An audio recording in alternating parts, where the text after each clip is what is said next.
तो रीइंकार्नेशंस की last episode के एंड पे हमने देखा था। लास्ट एपिसोड के एंड के ऊपर जब हमारे जुंजी की फाइट खत्म होती है, जुंजी का दूसरा लड़का जिसका नाम मो लियान जुंजी होता है, उन दोनों की फाइट खत्म होने के बाद जाओ वुशवांग आगे बढ़ता है और उन लोगों से कहता है चलो ठीक है अब हम लोग यहाँ पर रूल्स के बारे में बात करते हैं। मैं तुम्हें यहाँ पर रूल्स बताता हूँ और इस कंपटीशन के बारे में बताता हूँ कि ये कंपटीशन कैसे होने वाला है। लास्ट सीन के ऊपर टोंग एम्परर सेक्टर का जो लड़का आता है वो मास्टर ली चेन की इंसल्ट करता है, जो कि जाओ वुशेंग का मास्टर होता है। वो उसे कहता है मैंने सुना है कि उसने यांग काई को हराने के लिए कुछ ट्रिक्स को यूज किया था। सुनने के बाद तो जाओ वुशेंग काफी गुस्सा हो जाता है और उसे कहता है तुम्हें यहाँ पर अपनी फिक्र करनी चाहिए क्योंकि इस वक्त तुम हमारे एम्परर सेक्टर में हो। एम्परर सेक्टर में अगर इस तरह की बात करोगे तो तुम्हारी जुबान काट भी सकते हो और तुम मार भी सकते हो। तो ये बात सुनने के बाद वो काफी हैरान हो जाता है, खामोश होकर उसे कहता है ठीक है मैं खामोश हो जाता हूँ। इसी के साथ ही वो उनको बताता है कि आज से 20 साल पहले यांग काई नाम का एक बंदा हुआ करता था जिसे मेरे मास्टर ने हरा कर उसकी जगह के ऊपर खुद आ गए, लेकिन वो बंदा पिछले 20 साल से गायब हो चुका है। वो यहाँ पर बिल्कुल भी नहीं है। इसका मतलब यह है कि वो इतना स्ट्रॉन्ग नहीं है कि मेरे मास्टर का मुकाबला कर सके। मुझे तो लगता है कि मेरे मास्टर एक सिंगल ब्लो के साथ उसको हरा सकते हैं। मास्टर यांग काई वहीं पर जोगा पहन कर खड़े होते हैं और सोच रहे होते हैं कमीनों को क्या लगता है कि इसका मास्टर जो मुझे एक ब्लो से हरा सकता है, तो एक जब वक्त आएगा मैं इसको भी दिखा दूंगा, साथ ही इसके मास्टर चैली को भी दिखा दूंगा। तो जाओ वुशवांग उन लोगों से कहता है तो मुझे लगता है कि हमारे यहाँ पर रूल्स बताए जा चुके हैं और साथ ही हमारी कन्वर्सेशन यहाँ पर खत्म होने वाली है। तो इसी के साथ ही वो मोशुई से कहता है मोशुई इन सभी लोगों को रूल्स के बारे में बता दो कि बैटल के रूल्स क्या होने वाले हैं, कौन किसके साथ बैटल करेगा। बैटल रूल्स नहीं बैटल की लिस्ट बता दो। तो मोशुई से कहता है ठीक है मास्टर मैं सभी को बता देता हूँ। इसी के साथ ही वो कहता है कि हमारे रिजल्ट्स के मुताबिक हम सभी लोगों ने पर्चियों के ऊपर नाम लिखे। तो उन पर्चियों के नाम लिखने के बाद उनको रैंडमली चूज किया था। रैंडमली चूजिंग के बाद हमें यहाँ पर कुछ नंबर्स मिले हैं। सबसे पहली फाइट हुआ जीजू की होने वाली है। हुआ जीजू की फाइट होगी टोंग एम्परर सेक्टर के यंग मास्टर के साथ। जब तो जीजू इस बात से बहुत ज्यादा खुश हो जाती है और कहती है टोंग एम्परर सेक्टर के यंग मास्टर जो कि बहुत ही ठरकी किस्म का इंसान है उसके साथ निपटना तो बहुत ज्यादा आसान होगा क्योंकि मेरे चार्म्स तो बहुत ज्यादा कमाल के हैं। दूसरी फाइट जो होती है वो यू जाओ जाओ मेडिसिन एम्परर सेक्टर और दूसरी तरफ से पोस्ट एम्परर सेक्टर से ज़ोंग वेनलोंग के दरमियान में होने वाली है।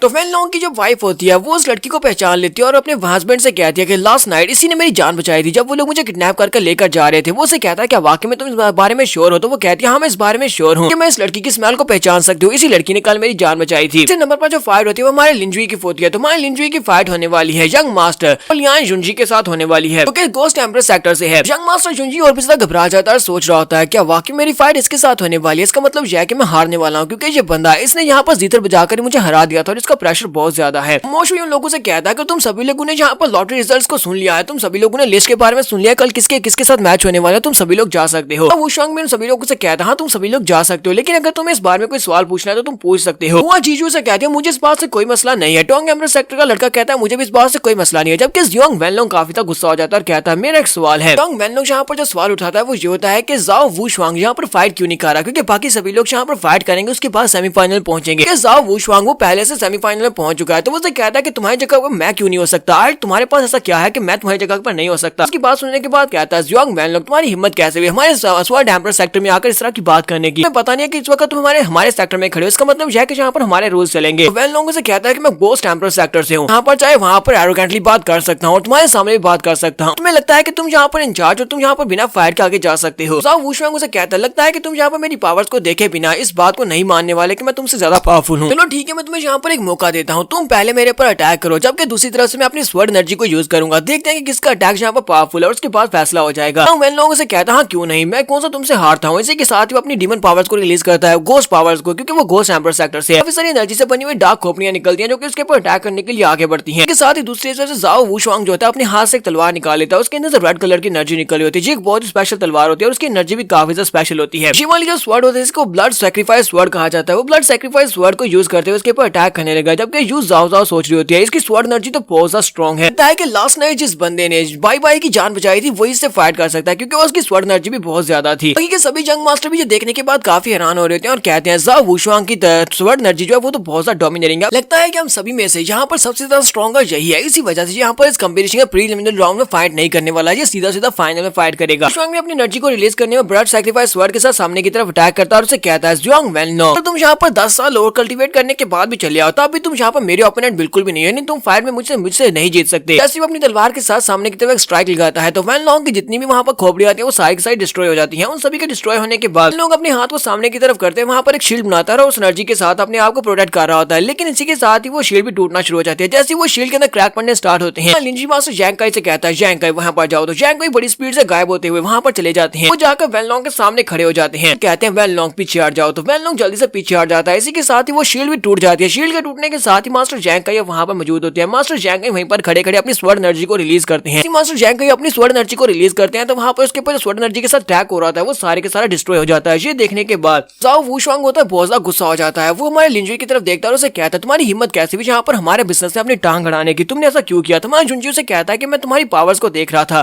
स्वर्ण एनर्जी को देखने के बाद मुझे रहा नहीं गया और मैंने भी अपने स्वordmanship वाले बंदे को वहाँ पर भेज दिया। कि दूसरी तरफ ज़ियांग वैनलॉन्ग जो होता है हमारे लिंजुई से कहता है सर तुम्हारा बहुत बहुत शुक्रिया, तुमने मेरी जान बचाई है। तुम्हारे लिंजुई से कहता है कोई बात नहीं, वैसे मुझे सब कुछ करना था। फिर साथ ही वो जैंग काई से कहता है अब यहाँ पर बिल्कुल मजा नहीं रहा, चलो यहाँ से चलते हैं। जाओ वुशवांग में सभी लोगों से कहता है अच्छा ठीक है, अगर अब यहाँ पर किसी को और कोई बात नहीं करनी तो सभी लोग जा सकते हैं। सभी लोगों को वहाँ से जाने का कहता है और साथ ही वो सोच रहा था ये मास्टर जो भी था तो काफी ज्यादा पावरफुल लगता है, लेकिन लिंजुई यानी जितना एम्परर सेक्टर के नेशनल मास्टर के पास इतना पावरफुल स्वॉर्डमैन कहाँ से आया है। वो सभी लोग वहाँ से जा रहे होते हैं। उसी वक्त यंग मास्टर मोलियान जुंजी की तरफ दिखाते हैं, यानी यंग मास्टर जुंजी को दिखाते हैं जो कि मोशुई से कहता है मिस्टर मोशुई क्या मैं तुमसे बात कर सकता हूँ? मोशुई से कहता है हाँ क्यों नहीं, लगता है कि तुम्हें मुझसे कोई जरूरी बात करनी, चलो ठीक है मेरे साथ आओ। तो वो दोनों एक दूसरे रूम के अंदर चले जाते हैं और जाने के बाद यंग मास्टर जुंजी से कहता है मुझे तुम्हारी मदद चाहिए, मैं चाहता हूँ कि तुम मेरे लिए एक बंदे को टेस्ट करो। मोशुई इसकी बात सुनने के बाद ही जान जाता है और उसे कहता है मुझे लगता है कि तुम चाहते हो कि मैं उस लड़के लिंजुई की पावर्स को माप कर तुम्हें दिखाऊं कि वो कितना स्ट्रॉन्ग है, यानी कि तुम फाइट में उसको हरा पाओगे या नहीं। तो यंग मास्टर जुंजी से कहता है मैं तुमसे यही चाहता हूँ, क्या तुम कर लोगे? वो से कहता है मैं कर लूंगा, लेकिन तुम्हें नहीं लगता कि तुम्हें अपने पर थोड़ा बहुत भरोसा होना चाहिए क्योंकि वो सिर्फ और सिर्फ एम्परर राम का एक एक्सपर्ट है, एम्परर राम के 4th लेवल पर है, जबकि तुम एम्परर किंग राम में हो, तुम्हें उसको आसानी से हरा देना चाहिए। मास्टर जुंजी से कहता है कि मैं तुम्हें यहाँ पर सच्ची बात बताऊं, लिंजुई के साथ एक बहुत ही पावरफुल मास्टर है जो कि उसे अपना मास्टर कहता है, वो वहाँ पर तुम्हारे मास्टर की स्वर्ण एनर्जी को ब्लॉक कर सकता है, तो फिर लिंजुई क्या कुछ कर सकता है इसके बारे में तो हम लोग सोच भी नहीं सकते। इसी वजह से मैं थोड़ा सा घबरा रहा हूँ, क्या तुम कर सकते हो या नहीं? मोशुई से कहता है हाँ ठीक है मैं समझ गया, मेरे मास्टर ने वहाँ पर अपनी फुल पावर को यूज नहीं किया था, उसने सिर्फ